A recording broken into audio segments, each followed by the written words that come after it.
The chemical alarms shrieked at exactly 4 p.m., their deafening wail echoing through the pristine lab space. Everyone scrambled, grabbing phones and bags, rushing toward the emergency exits like startled birds. I watched them go, my heart pounding against my ribs. Mandatory evacuation. This is not a drill. The automated voice boomed overhead. Hazardous chemical leak detected. Exit immediately. But something felt wrong. 20 minutes before the quarterly audit, the timing was too perfect. Instead of joining the stampede, I slid beneath my workstation, laptop clutched to my chest. Through the glass partition, I watched as 3 figures in yellow hazmat suits entered our now empty lab. They glanced around quickly before peeling off their protective gear with practiced efficiency. "All clear," said Damon, our division head, his voice muffled through the partition. "Let's make this quick." My breath caught as I recognized the other two, Nora from operations and Philip, the safety compliance officer, the very people who should be protecting us. "The auditors arrive at 4:30, Philip said, checking his watch. "Swap the batch numbers on the chromium tests first." Nora nodded, fingers flying across the keyboard of our main testing terminal. "What about Arden's findings?" "She's been running unauthorized secondary tests." My stomach clenched at the mention of my name. "I've been deleting her results as they come in," Damon replied, pulling open the filing cabinet. "She suspects something, but she can't prove it. Nobody listens to her anyway." The trio laughed, and something inside me shattered. 6 years of dedication to this company. 6 years believing I was protecting people by ensuring our chemical testing was accurate, all for nothing. "These reports show acceptable levels," Philip said, spreading papers across the lab bench. "Replace everything from the last quarter. The numbers match what's in the system now." I fumbled for my phone, hitting record. My hands trembled so badly I nearly dropped it. The video would be shaky, but the audio would capture everything. "How long until the sensors reset?" Nora asked. 20 minutes, Damon answered. "Plenty of time to." The lab door swung open. 3 people in business attire stepped inside, led by a stern-faced woman with a clipboard. "We finished early across town and decided to come straight over," she announced, surveying the empty lab. "I'm Gloria Wolcott, lead auditor. Why is your department evacuated?" Damon's face paled. "Chemical leak. The alarms." "Strange," Gloria interrupted, checking a small device on her belt. "Our portable sensors don't detect anything unusual in the air." That's when I emerged from beneath my workstation, laptop still in hand. The look on Damon's face, shock morphing into fury, would have been comical under different circumstances. "Arden," he sputtered, "why aren't you evacuated with the others?" Before I could answer, the exterior doors burst open again as my colleagues began filtering back in, confusion evident on their faces. "All clear?" someone asked. "The emergency response team outside said they haven't detected any leak." Gloria's eyes narrowed, darting between me and the stack of reports still spread across the lab bench. "What's happening here?" "I was wondering the same thing," I said, my voice steadier than I felt, especially since this is the 4th emergency evacuation we've had, right before an audit this year. Silence fell across the lab. Dozens of eyes turned toward me. "I think someone has been falsifying our chemical safety tests," I continued, stepping forward, "and using fake emergencies to clear the lab so they can tamper with the evidence." Before I go any further with what happened next, I need to ask, if this story resonates with you, please hit that like button and subscribe. I've kept this bottled up for so long, and sharing it helps more than you know. Drop a comment if you've ever had that moment where you discovered people you trusted were living a complete lie. My name is Arden Bailey. Until 6 months ago, I was a senior chemical safety analyst at one of the largest industrial manufacturing plants in the Midwest. I joined the company fresh out of grad school, passionate and idealistic. My specialty was testing wastewater for toxic metals, chromium, lead, mercury, ensuring that what we discharged met environmental regulations. I wasn't always the person who'd stand up in a room full of executives and call out corruption. Growing up, I was the quiet girl who got perfect grades and never made waves. My father worked 40 years at the same factory, coming home with chemical burns on his hands but never complaining. "That's just how it is," he'd say when I asked why he didn't speak up about safety violations. Maybe watching him slowly deteriorate from industrial exposure is what drove me to this field. The first time I noticed something wrong was 18 months before that fateful audit day. A routine test of our wastewater showed chromium levels at 2.3 parts per million, more than double the legal limit. I ran the test 3 times to be sure, documented everything meticulously, and submitted my findings through the proper channels. 3 days later, I checked the database to see what remediation plan had been implemented. To my surprise, the entry showed chromium levels at zero point 0.9 parts per million, completely within legal limits.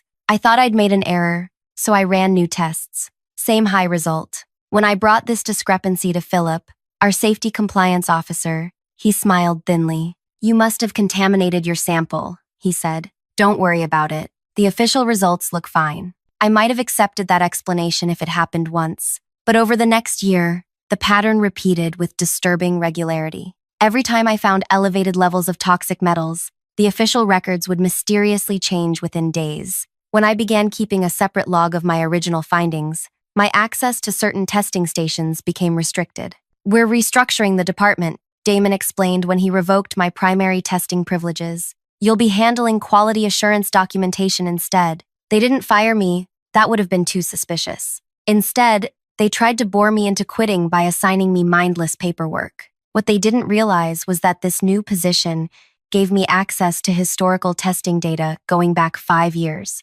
Night after night, I stayed late, combing through thousands of test results, finding patterns of alteration. The company was systematically dumping improperly treated chemical waste into the watershed that fed into Riverbrook, a working-class community 10 miles downstream. The same community where my father had lived his entire life. The same community experiencing a sudden spike in kidney disease and developmental disorders in children. The morning before that audit day, I'd visited my father in the hospital. His kidneys were failing, and doctors couldn't explain why a healthy man would deteriorate so quickly. As I sat beside his hospital bed, watching machines filter the toxins from his blood, something hardened inside me. "You look angry, sweetheart," he'd said, his voice weak. "I am angry," I'd replied, squeezing his hand. "Someone needs to be." That afternoon, I made 2 crucial decisions. First, I installed a small program on my laptop that would automatically back up all testing data to my personal cloud storage. Second, I bought a personal chemical detector, the kind emergency responders use, and began carrying it everywhere. Which brings us back to that day, standing in the lab with the auditors, watching Damon's carefully constructed facade begin to crumble. "These are serious accusations," Gloria said, glancing between me and the management team. "Do you have any proof?" Damon laughed, regaining his composure. "Arden has been struggling with performance issues lately. We've documented her growing paranoia in her personnel file." A familiar, sinking feeling washed over me. They'd prepared for this possibility, building a case against me. Looking around at my colleagues' faces, I saw doubt, confusion, and, worst of all, pity. They thought I was having some kind of breakdown. "I understand how this looks," I said, opening my laptop, "but I've been tracking the alterations." I turned the screen toward Gloria, showing a split view of the same test results. The original I'd backed up and the altered version now in the system. "These chromium readings have been changed.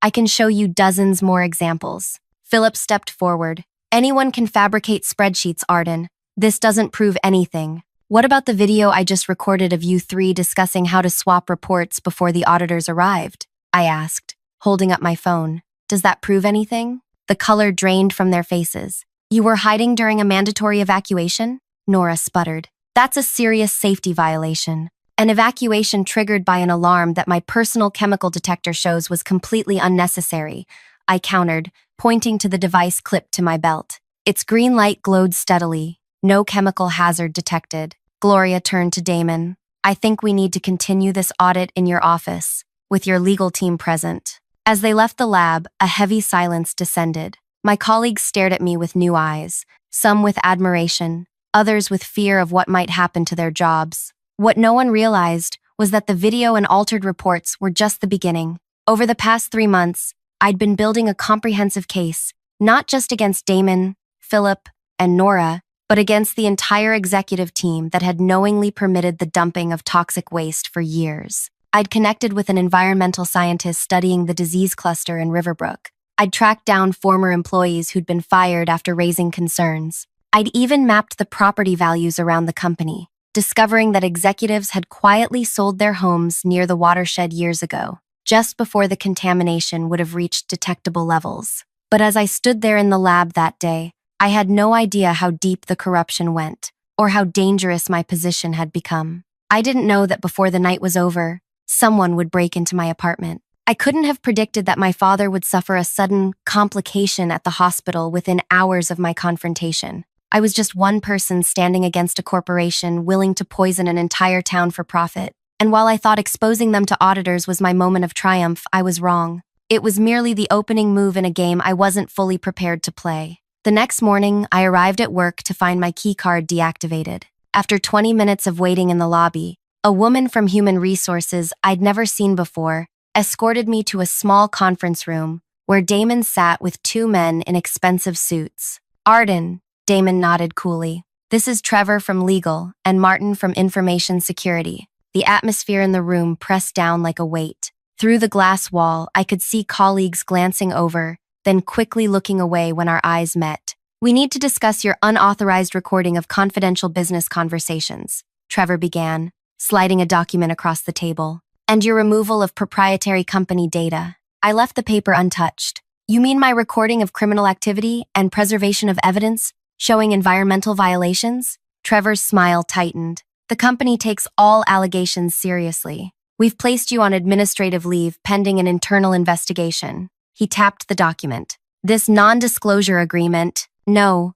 I said simply. Martin leaned forward. Miss Bailey, we found several unauthorized programs on your workstation. Frankly, that's grounds for immediate termination. Then terminate me. Damon's eye twitched. These weren't the responses they'd prepared for. We're trying to handle this amicably, Damon said. Sign the agreement, turn over all copies of company data and recordings, and we'll provide 6 months severance. I thought about my father lying in his hospital bed, tubes carrying his blood through dialysis machines, about the children in Riverbrook born with developmental issues, about the company's 5-year pattern of dumping toxic waste while hiding the evidence. No, I repeated. I don't think I will. As security escorted me out, I noticed people watching from every doorway. Zoe, my closest colleague, stepped forward like she might speak, then retreated when Martin glared at her. Even through the shame of the perp walk, I kept my head high. Outside, parked across from my car, a police cruiser waited with lights off.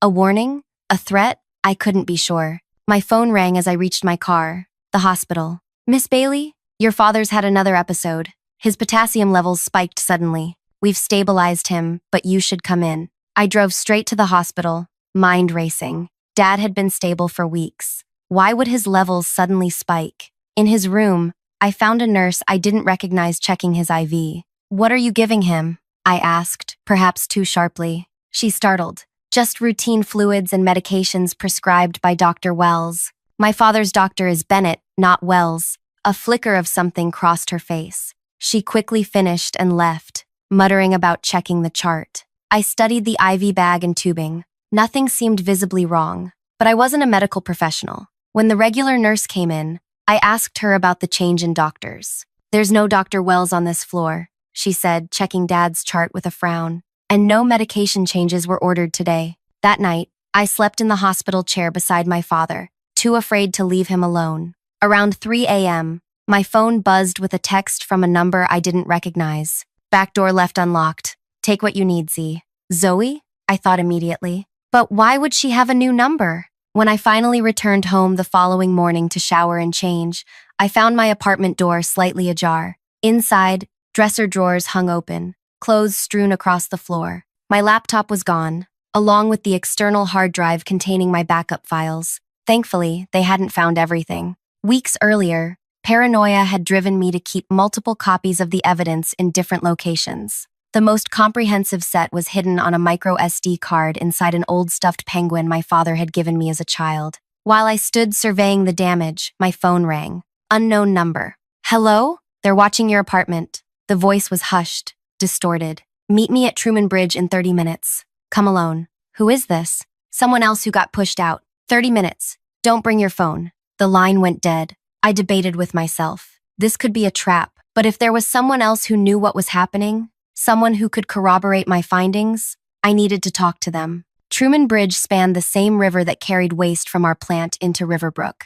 Halfway across the pedestrian walkway, a thin man with hunched shoulders leaned against the railing, watching the water below. Wade, I said, recognizing our former environmental compliance manager who'd supposedly resigned for personal reasons last year. He nodded without looking at me. Didn't think they'd go after you, Arden. You were always the quiet one, playing by the rules. Until the rules turned out to be lies. Did they visit your home yet? They'll make it look like a regular break-in. Last night, I confirmed. How did you know? Because the same thing happened to me after I found the first cluster of kidney cases in Riverbrook. Apartment ransacked, fired for data theft, then strange accidents. My car brakes failed on the highway. A chill ran through me despite the warm spring air. The company made 3 separate settlements with Riverbrook residents, he continued, all sealed by judges with financial ties to our parent corporation. I tracked 15 cases of kidney failure directly to our wastewater output, including my father, I said. Wade finally turned to look at me. Your father? Ellis Bailey? Yes, he's in renal failure. Stage 4. Something like guilt flashed across Wade's face. Ellis was my first hire when I joined the company 20 years ago. I didn't know he was sick. He paused. Or that he was your father. Why did you want to meet? Wade pulled a flash drive from his pocket. Because of this. Medical records, soil samples, water testing, everything I collected before they pushed me out. I've been afraid to use it, but maybe you can. As I reached for it, a black sedan pulled up at the end of the bridge. 2 men in dark suits stepped out. Wade shoved the drive into my hand. Run now. What about you? I'll delay them. They're already watching you. Be careful who you trust. He pressed something else into my palm. A business card. This reporter was investigating the company last year. Find her. I slipped away as Wade walked toward the men, arms raised in apparent surrender. By the time I reached the other side of the bridge, all 3 had disappeared. The card read, Talia Merritt, investigative journalist, with a phone number and email address. That evening, I sat in a 24-hour diner 10 miles from my apartment, using their free Wi-Fi to upload Wade's files to a secure cloud account. The data was damning. Internal memos acknowledging the toxic dumping, medical records of affected employees, and most shocking, a list of payments to local officials who had blocked previous investigations. I composed an email to Talia with a link to the files, my finger hovering over the send button. Was I ready for what would happen next? Once this information went public, there would be no going back. My phone buzzed with a call from the hospital. Miss Bailey? It's Nurse Patel. Your father is asking for you. He seems agitated. 20 minutes later, I rushed into Dad's room to find him struggling to sit up in bed. They were here, he wheezed, gripping my arm with surprising strength. Men asking questions about you. What men? What did they want? Said they were insurance investigators. Wanted to know about your mental health history. His eyes, normally kind, hardened with rare anger. I told them, my daughter's not crazy, that she's the sanest, most honest person I know. I squeezed his hand. Thank you, Dad. Arden, he said, voice dropping to a whisper. One of them knew things. About that summer you spent in treatment after Mom died. Things nobody outside the family should know. Ice formed in my stomach. I'd had a mental health episode at 16 after my mother's death. A brief hospitalization that wasn't in any public record. If they knew about that, what else had they uncovered? Dad's heart monitor began beeping faster. Promise me something, he said. Don't let them silence you, but don't let them destroy you either. I won't, I promised, though I wasn't sure how to keep both parts. As I left the hospital, my phone lit up with a message from Talia. Got your email. This is explosive. Need to meet as soon as possible. We arranged to meet at a coffee shop the following morning. I spent the night at a cheap motel paid for with cash, too afraid to return to my apartment. Sleep came in fitful bursts, punctuated by nightmares of drowning in contaminated water. The coffee shop was busy, good for anonymity, bad for private conversation. Talia was younger than I expected, early 30s, with sharp eyes that missed nothing. Your evidence corroborates what I've been hearing for months, she said after introductions. But nobody would go on record. I will, I told her. She studied me for a moment. You understand what that means? These people have millions to spend discrediting you. They'll dig up every mistake you've ever made, twist every word you've ever spoken. They're already trying. But people are dying, including my father. What choice do I have? Talia nodded slowly. We'll need to move fast. Once they realize I'm involved, they'll try to get an injunction to block publication. As we discussed strategy, I noticed a man at a nearby table paying too much attention to our conversation. When Talia went to the restroom, he slid into her seat. Miss Bailey, he said quietly, my name is Julian. I represent certain shareholders who are disturbed by what they're learning about the company's practices. What do you want? To help you. Some of us want this exposure to happen. The old guard has been cutting corners for too long, putting all investors at risk. I'd learned to be suspicious. Why should I trust you? Julian slid a phone across the table. That belonged to Wade Porter. We retrieved it before the company's security team could. The passcode is his daughter's birthday, April 16th. Check his photos from last month. Before I could respond, Talia returned. Julian nodded politely and returned to his table. Who was that? Talia asked. I'm not sure, I admitted, pocketing the phone. Either an ally or someone playing a very long game. That night, alone in another anonymous motel room, I entered the passcode on Wade's phone. It unlocked immediately. In his photo gallery, I found something unexpected. Pictures taken inside what appeared to be the CEO's home office, showing documents spread across a desk. I zoomed in on one image and felt my breath catch. It was a medical report for Catherine Voss, the CEO's mother, showing advanced kidney disease consistent with chromium poisoning, and a property record showing her primary residence for the past 30 years, 1242 Maple Street, Riverbrook. The CEO had known all along. The same toxic chemicals, poisoning the community, poisoning my father, were also poisoning his own mother. How could anyone be that callous,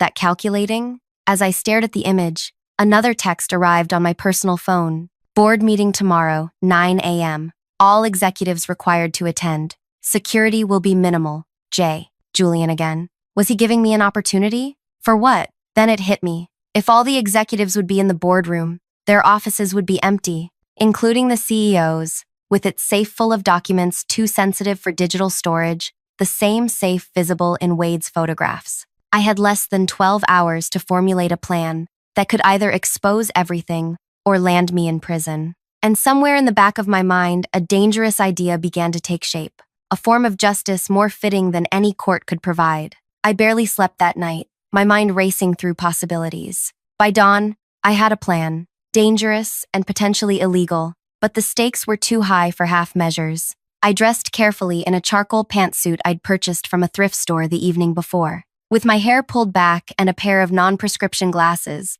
I resembled any mid-level administrative professional at the company. In my bag, Wade's phone, my own phone, a small digital camera, and the stuffed penguin with its hidden micro SD card. The main lobby buzzed with activity when I arrived at 8:40 a.m. I recognized several board members being escorted toward the executive elevator. Perfect timing. I approached the reception desk with practiced confidence. Morning, Gina, I said, nodding to the receptionist who had processed my termination paperwork. Her eyes widened slightly. Miss Bailey, you're not supposed to— I know, I interrupted apologetically. Human Resources realized they're missing some signed forms for my exit package. Wendy asked me to drop them off this morning. I pulled out a manila folder containing blank papers, said it would be faster than mailing them. Gina hesitated. I should call security. Please don't bother them. I'll just drop these with Wendy and be gone in 5 minutes. I glanced at my watch. I'm already late for a job interview across town. The small personal detail worked. Gina's expression softened. Well, I guess that's fine. Do you need me to call Wendy to come get them? No need to trouble her during the board meeting. I know where her office is. Gina nodded and buzzed me through. My heart thundered so loudly I was certain she could hear it. The executive floor was eerily quiet. Administrative staff either preparing for the board meeting or tasked with keeping visitors away. I moved quickly past Wendy's empty HR office and toward the executive wing. The CEO's corner office stood behind a smaller workspace occupied by his administrative assistant, who thankfully was absent, probably managing refreshments for the board. The door was locked, but I'd anticipated this. During my research on Wade's phone, I'd noted a photo showing the CEO keeping a spare key in a desk drawer of the outer office. After confirming the hallway was empty, I slipped into the assistant's area and found the key exactly where expected. 60 seconds later, I was inside the CEO's office. The space reeked of privilege, original artwork, custom furniture, windows overlooking the city. On his desk sat a silver frame holding a photograph of an elderly woman with his same sharp eyes, Catherine Voss, his mother. I moved quickly to the wall safe, partially hidden behind a landscape painting. This would be trickier. The photos on Wade's phone showed the safe, but not the combination. Then I spotted a desk calendar with handwritten notes. One entry from 3 weeks ago caught my attention. Mom, 70th, 05/12/49. Catherine's birth date? Worth a try. I entered 051249 into the safe's keypad. Nothing. Reversed it. 491205. The safe remained locked. Panic rose in my throat. I was wasting precious time. Think, Arden. What would a self-important man like him use? His own birth date? A quick search on my phone revealed it. March 8th, 1975. I punched in 03087. The safe clicked open. Inside, I found folders of documents, a passport, some cash, and a small box containing what looked like family jewelry. I ignored these, focusing on a thick red folder labeled Riverbrook Remediation, Confidential. My hands trembled as I opened it. The first page was a legal memo outlining potential liability for historical chemical discharge affecting groundwater in the Riverbrook residential zone. It estimated settlement costs between $400 to $600 million if the connection was proven. The next document turned my blood cold. A private medical report for Catherine Voss confirming chromium poisoning as the cause of her kidney failure. A handwritten note in the margin read, "Must relocate mother as soon as possible. Maintain deniability." He had known. He had moved his mother out of danger while continuing to poison everyone else. Deeper in the file, I found something even more damning. A signed authorization from 5 years ago approving a temporary alternative waste management protocol that knowingly bypassed environmental safeguards. The CEO had personally approved the toxic dumping to save $18 million annually in proper disposal costs. I photographed everything with shaking hands. The final document was the most recent, a strategy memo from their legal team dated just 3 days ago. It outlined a plan to declare bankruptcy for the local operating entity, while shifting assets to a newly created company, effectively escaping liability, while continuing operations under a different name. The memo explicitly mentioned my whistleblowing. Bailey's situation requires immediate containment. Recommend aggressive character mitigation strategy focusing on 2006 psychiatric history and recent performance issues. As I read those words, the office door swung open. "What exactly do you think you're doing?"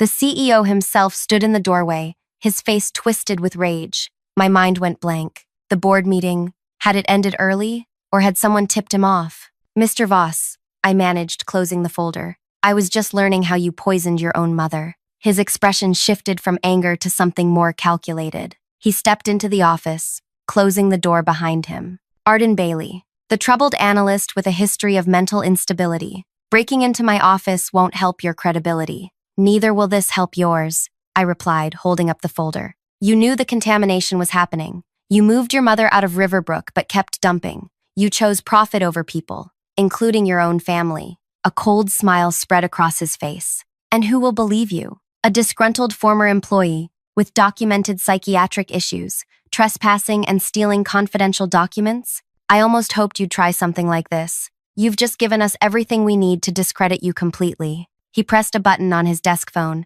"Security to my office, please." I needed to stall. "Does your mother know that you knew what was making her sick and did nothing to stop it? That you saved only her while letting others suffer?" Something flickered in his eyes. "You know nothing about my mother. I know she raised you better than this." I nodded toward the photograph. "I know she's still fighting stage 4 kidney failure. Just like my father, who worked at this plant for 20 years. His jaw tightened. "Business decisions are complex. You couldn't possibly understand. What's complex about poisoning people for profit?" I cut in.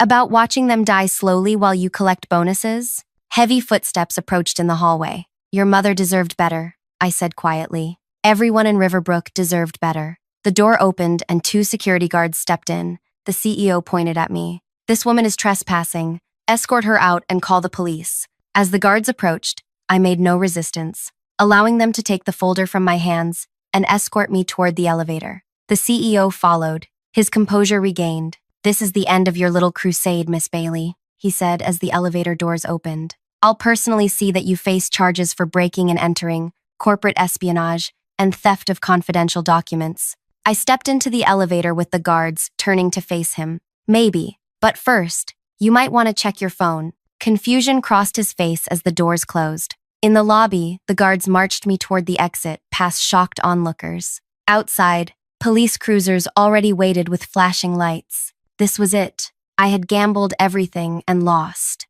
Then a familiar voice called out, "Arden!" Talia rushed forward, camera crew in tow. Behind her came more reporters, microphones extended. Miss Bailey, can you confirm you've provided evidence of corporate environmental violations? Is it true the CEO's mother is among the victims? What can you tell us about the company's plans to avoid liability through bankruptcy? The security guards faltered, looking to each other uncertainly. As if on cue, a black SUV pulled up, and Julian stepped out, accompanied by two individuals in FBI windbreakers. Arden Bailey, one called. We need to speak with you regarding evidence of federal environmental crimes. You're not under arrest. The security guards released me, backing away from the federal agents. What's happening? One guard asked. Justice, I answered. The revenge I had planned wasn't what anyone expected. Not the dramatic confrontation in the CEO's office, not the documents I'd photographed, though those were crucial. The true revenge had been set in motion hours earlier, when I'd finally understood what needed to be done. While the CEO believed I had broken into his office to steal documents, my actual plan was far more devastating. During those precious minutes alone in his office, I had used his computer to send emails from his account to the board members, Catherine Voss, and key investors. Each email contained different documents from the safe as proof that he had knowingly endangered his own mother while assuring the board that no liability existed. But that was just the beginning. Before entering his office, I had left the stuffed penguin containing all my evidence in plain sight on his assistant's desk, with a note reading, "Return to Catherine Voss." The assistant, recognizing Mrs. Voss's name, would ensure it reached her, along with irrefutable proof that her son had known about the contamination for years while she suffered. The most powerful blow, however, came from Julian. He wasn't just a concerned shareholder. He was Catherine Voss's nephew, the CEO's cousin, who had watched his beloved aunt deteriorate while suspecting the cause. When Wade had approached him with initial evidence months ago, Julian began working from inside, gathering allies among board members and investors who feared liability. My confrontation with the CEO was intentionally timed to coincide with Julian's presentation to the board about the company's criminal liability, a presentation interrupted by my emails from the CEO's account, confirming everything Julian alleged. By the time the CEO rushed from his office to find me, the board had already begun emergency protocols to remove him and self-report violations to federal authorities, hoping to secure leniency. 3 hours after my arrest, I sat in an FBI field office, surrounded by agents taking my statement. My phone buzzed with a text from Julian. Catherine received your package. She's asked to meet you. 2 days later, I sat beside Catherine Voss's hospital bed, in the same facility as my father, though on a private floor. Despite her wealth and privilege, her body showed the same ravages of toxic poisoning. I always taught him to take responsibility, she said, her voice thin but determined, to make things right when he caused harm. She handed me a legal document. This transfers controlling interest in my shares to a trust dedicated to remediation of Riverbrook and medical care for affected residents. Why trust me with this? I asked. Her smile was tired but genuine. Because you risked everything to expose the truth, even when the truth hurt your own family. That's integrity. Within weeks, federal indictments came down against the CEO and key executives. The company entered consent decrees, mandating environmental remediation expected to cost over $1 billion. The trust Catherine established provided immediate medical care for Riverbrook residents, including specialized treatment that improved my father's condition. I declined the whistleblower reward, asking instead that it fund research into treating chromium poisoning. Talia's expose won national awards, bringing attention to similar environmental justice issues nationwide.